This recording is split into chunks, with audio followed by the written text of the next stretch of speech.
Salut à toutes et à tous, je suis Philippe et bienvenue sur la chaîne Cut.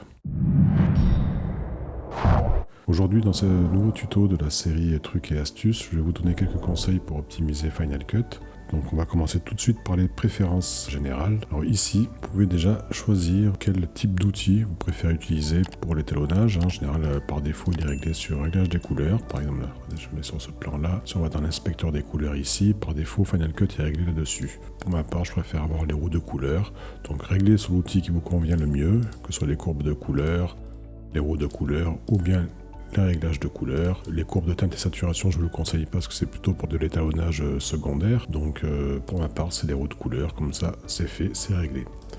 Donc ensuite, dans l'onglet montage, ici, vous avez affiché les formes d'onde de référence. Pour moi, c'est décoché. Alors si je coche, regardez ici ma piste audio, vous voyez qu'on voit la forme de référence de la piste audio. Si vous baissez votre son vraiment très bas, comme ça, et si vous voulez toujours avoir un repère pour le montage, si vous êtes calé sur le son, ça peut être pratique. Moi, en général, je le décoche parce que je trouve que ça peut être plus à confusion qu'autre chose. Ensuite, dans l'onglet lecture, ici, les rendus en arrière-plan, je décoche aussi. Parce qu'en général, ce qui va se passer, c'est que dès que vous allez faire une petite pause de quelques secondes, là c'est réglé par défaut sur 2 secondes, Final Cut va faire des rendus en arrière-plan, ce qui va générer beaucoup de fichiers dans votre bibliothèque qui vont alourdir le disque. Vous allez perdre pas mal d'espace disque. Il vaut mieux gérer ces rendus manuellement. Vous pouvez faire ici dans modifier, tout rendre ou rendre la sélection en fonction de quand vous en avez besoin.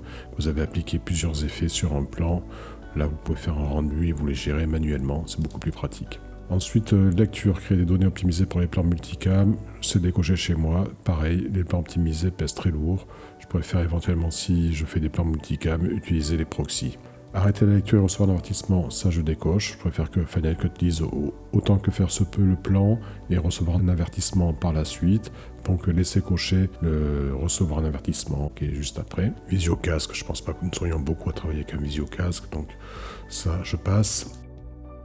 Importation, donc là je vous renvoie à mon tuto sur l'organisation. Pour ma part, je laisse les fichiers à leur place. J'avais expliqué déjà l'organisation que j'utilisais pour travailler. Au niveau de l'importation, c'est pareil. J'utilise les tags du Finder ou à partir des dossiers. Cela dépend. Donc ça, je coche au moment d'importation quand ça m'arrange. Analyser de la vidéo, balance des couleurs, non, parce que ça, je préfère le faire moi-même. Et ça évite aussi à Final Cut d'analyser tous les plans en importation. Pareil, rechercher les personnes, etc. Je trouve pas ça très très pertinent. Je le décoche. Éventuellement, dans certaines circonstances, je peux le cocher au moment de l'importation. Mais bon, voilà. Je trouve pas ça très utile. Transcoder, donc là, je vous renvoie à mon tuto sur les proxys. Donc quand vous avez besoin de faire des proxys ou des plans données optimisés, vous le faites. Donc analyser audio, c'est pareil, je laisse ça décocher. Sachant que vous pouvez toujours analyser l'audio une fois que l'importation est faite, mais au moment de l'import, pareil, ça va ralentir l'importation, c'est franchement pas utile. Destination, ça va créer les destinations qui vous sont utiles, comme ça une fois que c'est fait, vous les avez, vous n'avez pas besoin à chaque fois de refaire des paramètres. Donc personnaliser, par exemple, voilà, il suffit de glisser là, vous choisissez le format, etc.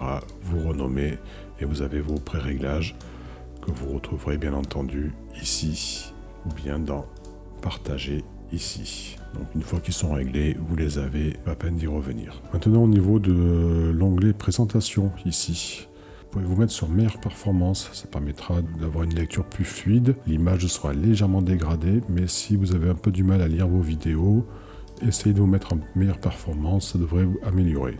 Sinon, toujours pareil, si ça ne suffit pas, faites des proxys et passez en mode proxy. Pour le montage, pour améliorer les performances de Final Cut, je vous conseille de ne pas monter sur le disque dur interne de votre Mac. Celui-ci, en effet, fait déjà tourner macOS et Final Cut. Pas la peine de lui rajouter des tâches supplémentaires. Donc je vous conseille d'avoir vos projets et vos rushs sur des disques durs externes, si possible des disques SSD. Les Samsung T7 font très bien l'affaire, ou des disques SanDisk ou autres. C'est beaucoup mieux de les avoir sur disque dur interne, sauf comme je l'avais expliqué dans mon tuto sur les proxys, si vous voulez vous déplacer avec votre MacBook, continuer à monter en déplacement et que vous ne souhaitez pas vous encombrer avec un disque dur externe, faites une bibliothèque de proxy qui sera très légère et il n'y aura pas de souci. Mais sinon, également éviter de travailler sur le disque dur interne, ça ralentira Final Cut, il vaut mieux optimiser et même si vous avez la possibilité, c'est d'avoir votre bibliothèque sur un disque et vos rushs sur un autre disque. Alors là, ça sera encore plus optimisé. Ensuite, la RAM, si vous avez un Mac qui permet encore d'ajouter vous-même de la RAM, n'hésitez pas à mettre le maximum de RAM que vous pouvez parce que Final Cut, il adore la RAM. Plus vous en avez, plus il sera performant. Ensuite, pensez aussi à régulièrement vider les rendus que vous faites pendant le montage. Si vous avez fait des rendus qui vous sont plus utiles, vous allez dans Fichier supprimer ici et n'hésitez pas à, soit si votre projet n'est pas encore terminé, ceux qui ne sont pas utilisés, vous pouvez les supprimer régulièrement. Ou si vous n'avez plus besoin du tout, vous les supprimez tous, sachant que vous pouvez évidemment les refaire à tout moment. C'est pas un souci, mais ça libérera toujours de l'espace disque. Et évidemment, pareil, si vous avez des fichiers optimisés ou des médias proxy, pensez, quand vous avez terminé votre montage, à les supprimer, ça libérera de l'espace disque là aussi. Pensez également à personnaliser vos raccourcis clavier. Donc vous allez ici, commande personnaliser. Donc là j'ai mon propre clavier et si vous voulez créer vos propres raccourcis, parce que des fois Final Cut n'a pas tous les raccourcis ou certaines ne sont pas très pratiques, créez les vôtres. Par exemple, vous voyez que fondu enchaîné n'a pas de raccourci clavier. Donc je vais prendre par exemple la touche F, voir ce qu'il me propose. Apparemment il y a contrôle commande F qui serait disponible. Donc je glisse ici. Maintenant, c'est les fondus enchaînés, enregistrés. Voilà, pour le principe. Pensez également à vous enregistrer des espaces de travail différents selon vos projets. Donc pour ma part, vous voyez que j'en ai plusieurs ici. Donc c'est très pratique de pouvoir passer d'un espace à un autre en fonction de ce qu'on fait, sur quoi on va travailler. Par exemple là c'est mon interface pour l'étalonnage et vous voyez qu'en un clic je bascule automatiquement, tout est déjà installé comme je souhaite que ce soit. Je trouve que c'est très important d'avoir ça, ça vous fait gagner un temps fou. Pensez à vous organiser comme ça des espaces de travail à différentes étapes de votre projet. Vous serez amené à un moment donné à faire de l'étalonnage, à faire du motion design, à faire du son, etc. Donc c'est pratique en seulement un clic de basculer d'un espace travail à un autre. Voilà, ce sera tout pour aujourd'hui. Pensez à mettre un petit pouce bleu, à vous abonner et à activer la cloche pour ne pas rater les prochaines vidéos. On se retrouve bientôt pour un nouveau tuto. D'ici là, salut!